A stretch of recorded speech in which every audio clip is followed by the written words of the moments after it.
La vraie différence entre la pauvrette et la richesse n'est pas seulement dans le solde bancaire, mais dans la façon dont chaque personne voit la vie et prend des décisions quotidiennes. Ce n'est pas le destin qui maintient quelqu'un de pauvre, ni la chance qui enrichit les autres. Tout commence dans l'esprit. Cela peut être un poids qui traîne vers le bas ou un levier qui monte. Imaginer deux personnes qui recoivent le même salaire. L'un fonctionne pour tout de penser pour les achats, le plaisir ou les versements, tandis que l'autre se part une partie, analyse chaque dépense et prévoit l'avenir. Des Agnès plus tard, le premier est toujours en dette et le second construit déjà une maison ou garantit l'éducation des enfants. Les deux sont partis du même point, mais ont suivi différents chemins mentaux. Une ancienne sagesse juive enseigne: quiconque valorise, le peu reçoit beaucoup.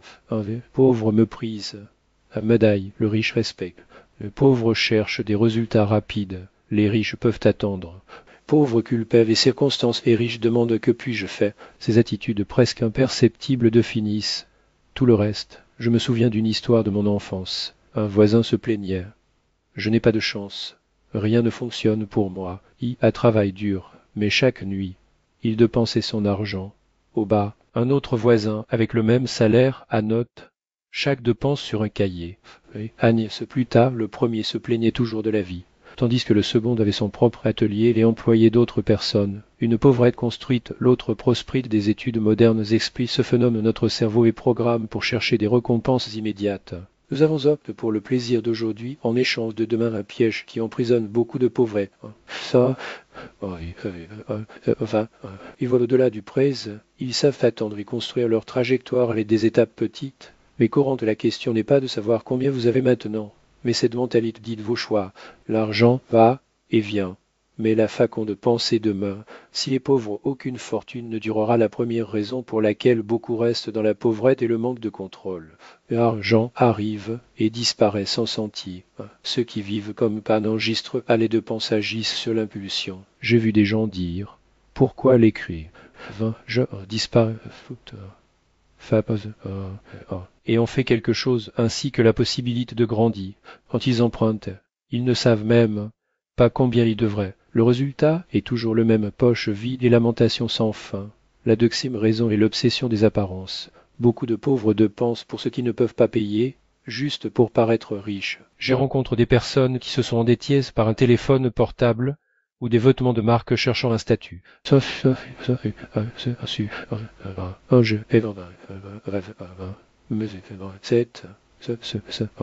Les riches, en revanche, investissent dans des choses qui restent connaissances, compétences, entreprises. La différence est entre l'opinion et l'être. La troisième raison est l'habitude de blâmer les autres. Ceux qui vivent se plaindre du gouvernement, du patron ou de la crise donnent leur pouvoir aux forces extérieures. J'ai vu un homme qui opte: rien ne fonctionnera, tout est contre nous. À côté de lui, un autre a dit: sinon moi, alors qui?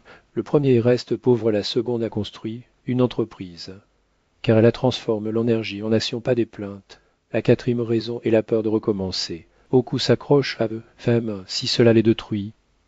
Ils craignent de perdre le minimum et donc n'atteignent jamais le maximum.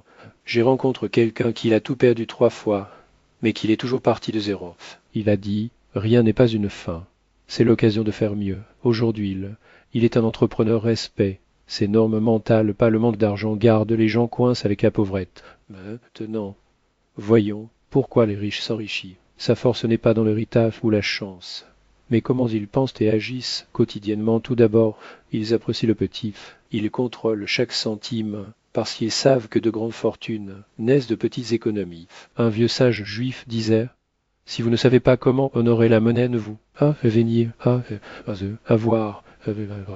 Son cahier de dépenses semblait simple. Il a écrit au prix du pain. Et c'est cette habitude qu'il a: avoir un atelier. Puis une entreprise prospère deuxièmement.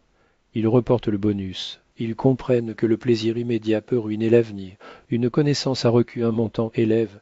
Au lieu d'acheter une voiture, a investi dans un projet. Et Agnès plus tard, il avait une flotte de véhicules travaillant pour lui. Les pauvres vivent aujourd'hui la riche construction demain. Troisièmement, ils voient des opportunités où les autres voient des obstacles. En temps de crise, alors que beaucoup disent partout, les riches demandent: où est la chance? J'ai rencontré un homme qui a ouvert une boulangerie pendant une récession. Tout le monde pensait que c'était fou, mais il a soutenu: les gens auront toujours besoin de pain. Aujourd'hui, votre boulangerie est devenue un réseau aussi. Quatrièmement, ils investissent dans l'esprit. Recours mentor pour eux, ce n'est pas de dépenses, ce sont des applications qui donnent des dividendes. J'ai vu un jeune homme qui, au lieu d'acheter un nouveau téléphone portable, utilise l'argent pour apprendre un métier, des Agnès plus tard. Il était un maître recherche par des clients de toute la région. Ses connaissances, lui, on donne ce qu'aucun objet ne pouvait offrir. Il y a encore une autre différence cruciale, et les riches gèrent leur concentration. Les nouvelles, les ragots ou les conversations vides et puis l'esprit sans résultat.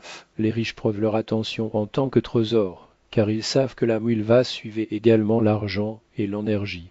Une connaissance à raccroche le téléviseur et à cesse de perdre des nuits avec des informations non pertinentes. En un an, il a dit, je n'étais pas millionnaire, mais j'ai pris Clart et avec lui des revenus comme jamais auparavant. Avec plus de riche, pas de faire tes épées. Beaucoup de pauvres sont paralysés par la peur, et si cas ne va pas,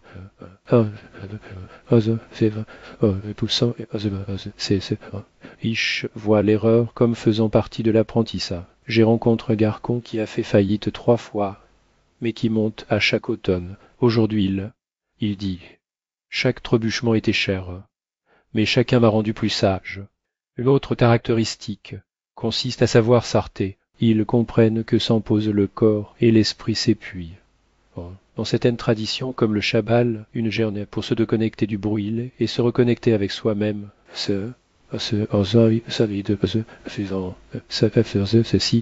Un homme d'affaires que je connaissais strictement réserve un jour de repos par semaine. Cela se moquait de lui.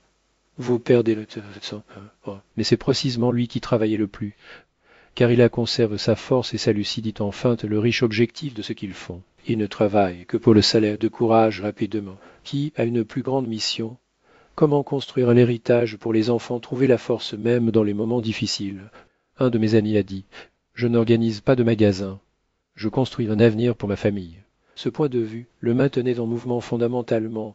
La pauvreté et la richesse sont surtout des problèmes de mentalité. Les choix d'aujourd'hui définissent demain et le plus grand choix est de savoir comment penser lorsque le corps demande à abandonner. Ces habitudes projettent l'attention faire face à des erreurs comme les lecons, savoir faire une pause et voir le but renforcer les riches jour après jour. Ensemble, ils transforment les gens ordinaires chez ceux qui multiplient la richesse, tandis que d'autres le perdent lorsque nous regardons l'ensemble.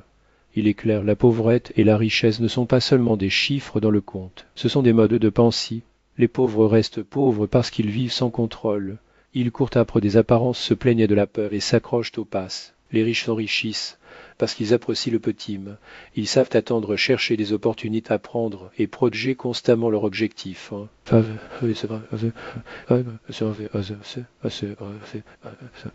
Naroptan, je veux tout maintenant et j'épasse chaque centime.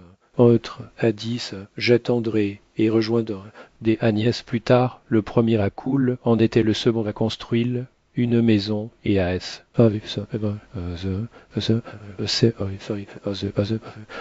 C'était un état d'esprit des études modernes explique.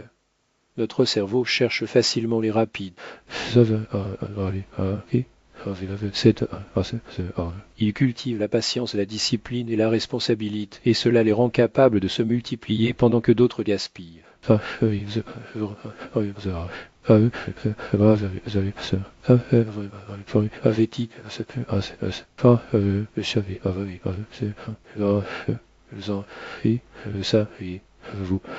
Je garde ces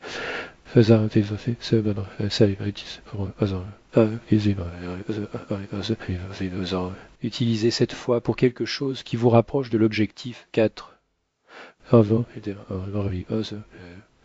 Faites un pas aussi petit vers lui, n'oubliez pas que la pauvreté est une habitude. Vie France est ce que vous nourrissez quotidiennement. Vous, pas faible, vous venez d'oublier le pouvoir de la discipline et du sans récupérer. Il y a une autre vérité fondamentale. Les pauvres vivent selon les règles des autres. Ils permettent aux banques de dicter comment de penser la publicité décide, quoi acheter, craignez la prise de décision. Écrivent leur propre revenu. Qu'est-ce qui est important pour moi? Et ils vont comme cas, si c'est impopulaire. J'ai rencontré un artisan qui va travailler pour un patron qui a retard de les salaires. Tout le monde a 10. Harness, il n'y a pas d'autre option. Jusqu'à ce qu'il décide. Je préfère recommencer à zéro pour être esclave. Ouvert, un petit atelier vécu avec simple lassitude. Mais dans la liberté, 2 décennies plus tard, son entreprise soutient des dizaines de familles. Il n'est pas devenu riche du jour au lendemain. Il s'est enrichi parce qu'il a refusé de suivre les rebelles des autres. Les philosophes modernes appellent cette antifragalite la capacité d'utiliser des crises comme trampoline. Les pauvres voient un effondrement, les voient la faim, les riches une chance. Les pauvres frappent le mur, les riches cherchent la porte, une autre dit France. Les pauvres veulent déjà tout. Oh, j'ai vu un jeune homme investir tout dans un chemin rapide en un an. Il ne lui restait rien. L'autre avantage un terrain et a dit c'est pour mes enfants. Ils se sont moqués de lui. Vous ne verrez jamais de retour. 20 ans plus tard, cette terre valait plus que l'or. Il s'est enrichi parce qu'il pensait aux générations, pas au jour ainsi. Le monde fonctionne.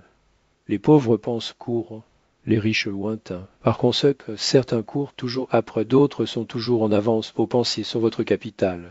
Ils peuvent le rendre en otage des circonstances ou du propriétaire de leur propre destination. Tout dépend des habitudes que vous renforcez. En bref, les pauvres ne sont pas pauvres par hasard ou malchanceux. Ils sont pauvres parce que leur état d'esprit les tient. Les plaintes de péché vous craignez de faire des erreurs vivant pour plaire aux autres sont des courants qu'ils mettent eux-mêmes.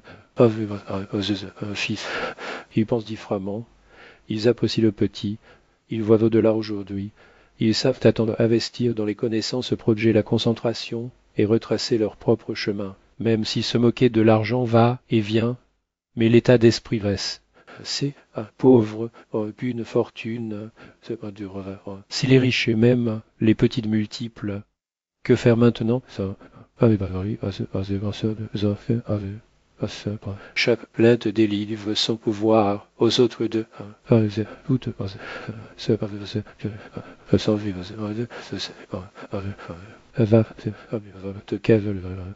Cependant petit, c'est un acte de souverain. 4. Des straps suivent. Avec près de pour ce qui, ça fait. Demandez-vous, pourquoi est-ce que je fais que cette question ouvre plus de portes que d'y conseils, comme le dit la sagesse du millénaire. La richesse n'est pas dans les coffres, c'est à l'esprit. L'intelligence, la discipline et le but, cela transforme l'abondance. À juste oubli, à force qu'il porte. Le changement commence lorsque vous décidez d'arrêter de perdre et de commencer à se multiplier.